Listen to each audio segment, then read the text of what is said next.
Thank you, everyone. I'm going to take questions. We'll start here. Yes. So Sam, say your name so we can announce it to people. I'm Sam. Yeah. So I noticed that there's been discussions about race lately, and there's been an increasing population in getting rid of the terms black and white. Like some people are no longer identifying as black, and like I'm one of those people. So in regards to changing the racial identity in terms of like how to refer to ourselves, how do we get rid of the identity politics and leave those behind? Yeah, so Sam's got a great question, very, very wise question. He's saying some people are starting, I'm going to repeat it so people understand. Sam said some people are tired of the racism or the discussion of race, and they, if you're black, like you're saying, you don't want to be called black anymore. What do you call yourself then? Human. Human. Okay, call yourself human. And they're tired of that. Now, the issue is, Sam, let's talk about this, okay? The divide and rule concept, let's go to the politics and the profits of this. You always have to go to the heart of the issue here from the profitability standpoint. Why did racism come? And where did sexism come from? Who does it profit? To separate a man from, create the male-woman dynamics or the black and white dynamics? Who does it ultimately help? Yes, so let's talk about that. So if you go to a factory floor, okay, and there are black workers and white workers there, and you're the boss, okay, you surely do not want black and white people organizing against you. So you typically pay the white worker a little bit more and the black worker a little bit less. And they said, man, that guy's getting paid more than me. And you create it on the floor, people are fighting against each other. They do this with women and men. This goes back a long way. When, in fact, when the white colonists came to the United States, the elites, do you know they purposely had the white settlers afraid of the black slaves and the Native Americans, and then the Native Americans afraid of the black slaves and the white settlers, and they created these dynamics so no one would get together. Because think about it, the white settlers, who were many poor, hardworking people, and the black slaves and the Native Americans were all being subjugated on some level. So they had them all constantly fighting. There's whole essays written on this. How did the British go there and subjugate more people than them? How did they pull this off? So I know with the Boston Tea Party, much of that tea came from India. Yeah, but what I'm trying to say is dynamically, the concept of dividing and ruling people was a very powerful way to have people fighting amongst each other. If you go look at the history in India, right, you will find out they'll say in the 1600s, they say the French fought the British, in some war in India trying to gain territory. And then you read it and it says there were 5,000 soldiers on the French and 5,000 on the British side, okay? And then if you read the fine print, it'll say there was only 40 white British soldiers and 40 French. The other 4,960 were Indians. How did that happen? Because they would manipulate one Indian king to give his people against another Indian king, you see? So while we can talk about the color of skin, the issue of division was done so people wouldn't get against their common exploiter, okay? So we need to understand that dynamic. And this is happening in more sophisticated ways today. And there's people who study these dynamics. And that's done at places like Harvard. They actually study this and they model it. They learn the science of how to divide and rule people. It's active. So they don't want a guy like me. So they've created beautiful little silos. If you're an Indian, you must shake your head like this, either work at a 7-Eleven or sit under a tree and meditate. Right? That's the image. If you're a blonde, you must look like this. If you're a white guy from the South, you surely must want to kill black people. Redneck, right? And if you're, and so on, right? They've created these very little, and if if you want to be the creator of something great, technology, you must have these glasses, you must have a beard, you must look like a freaking nerd. Now, I know this personally, because when I invented email, I did it before I came to MIT. It wasn't done in the military industrial complex, and the facts are black and white. You see, so they've created these little image silos, Sam. That's what you have to remember. They have created these imagery to divide people up. So when it comes to the issue of, let's say, racism, right? There is a history of the elites doing this to actively separate people so they don't ever get overthrown. So we have to understand that dynamic, okay? So if we're going to not call yourself black, maybe you want to call yourself human or cat or dog, whatever, it doesn't matter, right? That doesn't address the fundamental issue, this exploitative behavior. And I'm saying that's still a Band-Aid on the real solution. Today, the average black and Hispanic median income is around 5 to 10,000. White incomes, white working class incomes were 20 and they're dropping down to 15. So whether you're black or white, you're all being screwed just at different degrees. The average net worth of a black person in Massachusetts is $8. $8 of a white person is 250,000. These dynamics do exist. You can't ignore them. But it is when white working class people and black working class people unite. And they discuss these and they say, yes, there is racism. It is to split races. That is my definition. It's not the racism they say, you call me a name. That's just ignorance. Come on. They have reduced racism to name calling. Oh, if we're no, don't use the N-word. Now you're no longer a racist. Bullshit. The real racists don't use the N-words and they do all these policies. The real issue of racism would have been addressed in the civil rights movement if we built infrastructure in inner cities. And that's what the bottoms-up movement wanted. They parachuted it in, Martin Luther King. The Kennedys supported him and gave a nice speech, I have a dream. Statues were built for him. And the real bottoms-up movement was destroyed. The issues of racism were never addressed, infrastructure in the inner cities. Instead, we did affirmative action to pit blacks against whites. You see what I mean? They exacerbated one form of racism with another and never addressed the root cause. So yes, there is racism, but it's not the racism the Democrats talk about, and neither is the lack of racism the Republicans talk about. There is a racism, and it's dividing people up, and it's using race for financial gain. That's what she did, Elizabeth Warren. She's a racist. When we used to hand out those cards, right, with the fake Indian real, and people say, oh my God, they'd call me a racist. I said, no, you're a racist. And they all were these little white women who look like Elizabeth Warren liberal elites. And they didn't like that because they've never been called a racist. So we should call these people racists. Please, white people, working class people, call these liberal elites racists. Don't be afraid because that's what they want you to do. Use their weapon against them because they are the real racists. Racism is dividing people by race. And we need to define the actual definition of racism. You understand, Sam? You can't run away from it. Using race for financial gain is racism. That's racism. Dividing people up and segregating people is quote unquote racism. And our campaign will address that because we have an understanding of this. Other movements don't. They want to just make it left and right. On every issue, they want to make it left and right. I'm not a racist. Yes, you are. I'm not a racist. Yes, you are. What's racism? You called me the N-word. No, that's not racism. That's ignorance. Racism is you pay me less, you pay them more.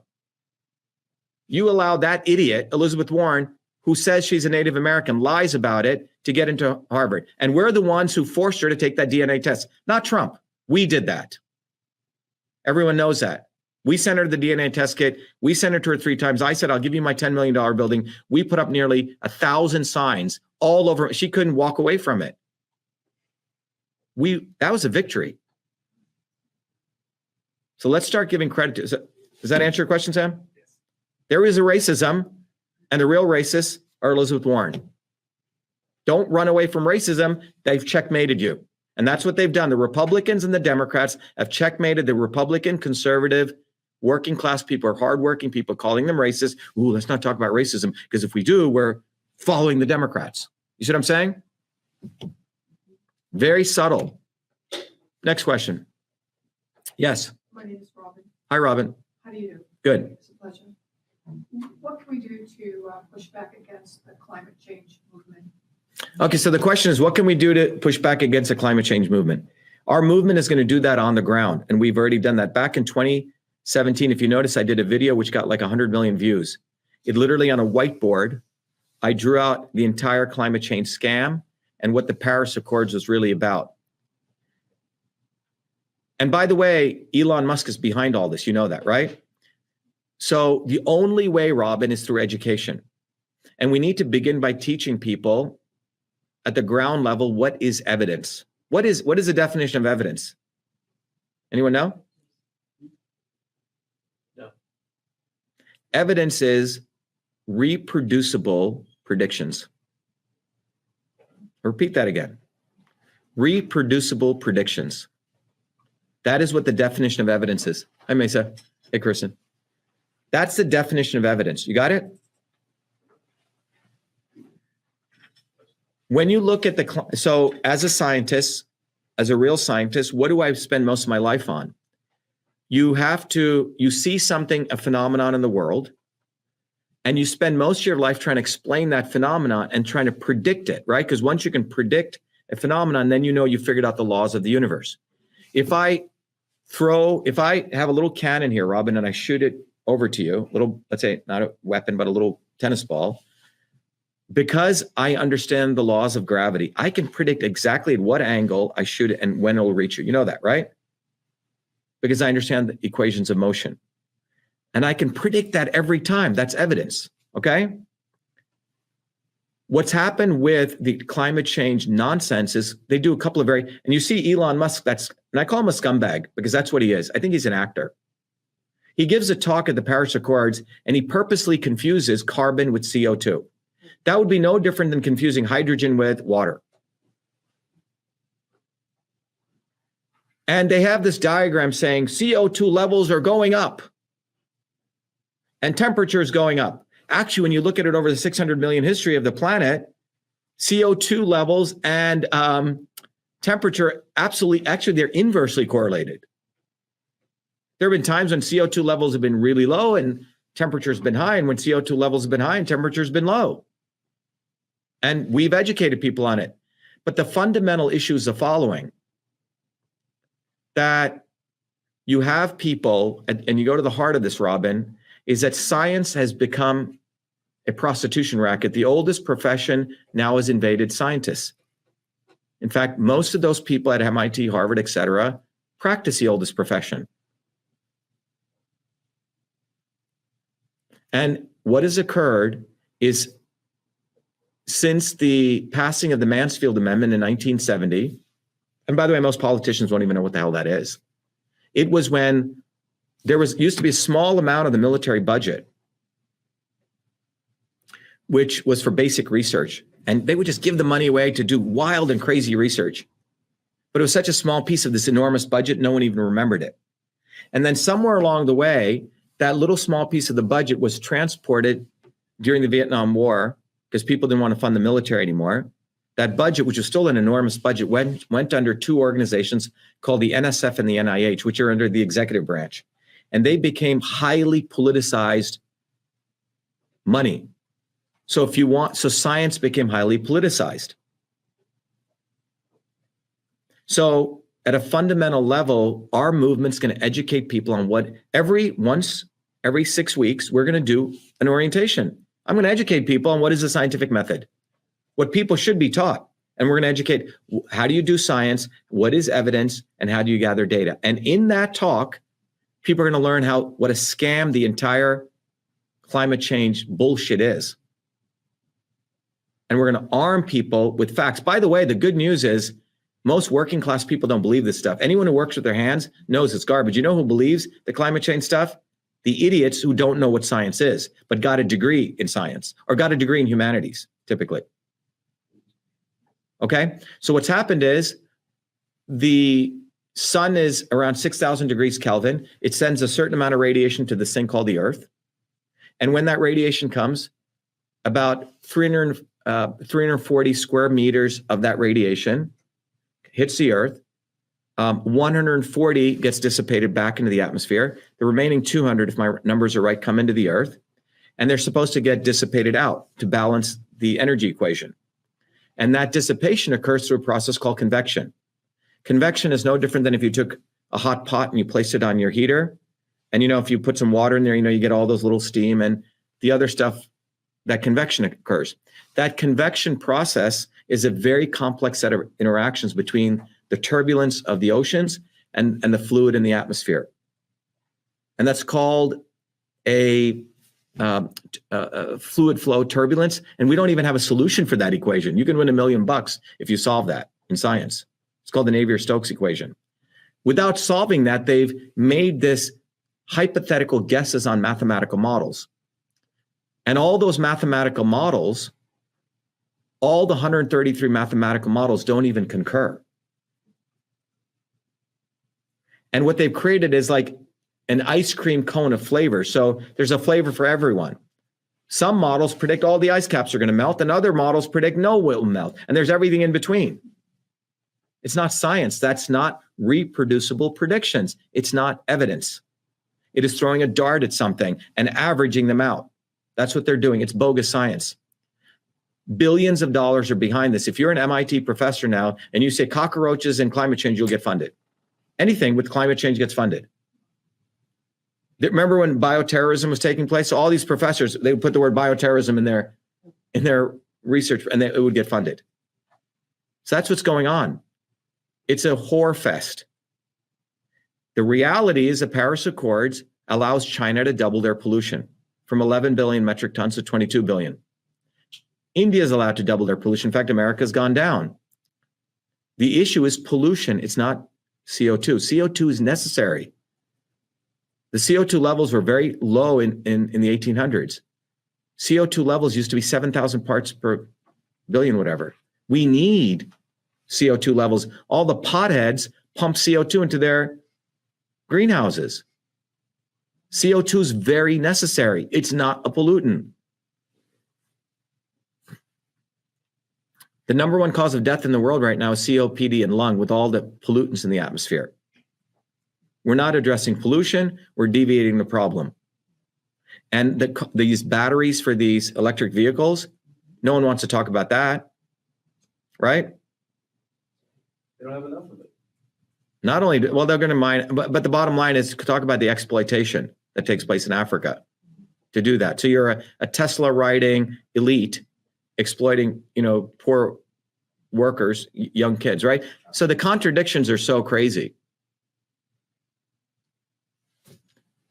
But we need to educate. So one of the things we're going to do is you'll be able to go to a flyer, knock on your door, and you say, look, why don't you come to our event next Thursday? You're going to learn the scientific method. Our movement, we're going to do God's work, not wait until we're elected. No, we're going to do it right here and now. Got it?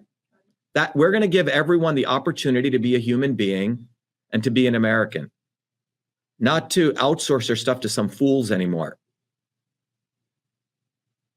By the time our campaign comes, we will have educated millions of people in their homes. That's what we're going to do. Door to door to door to door. There was a time in this country, that's how products were sold. Yeah. No one wants to work. Not that long ago. Right.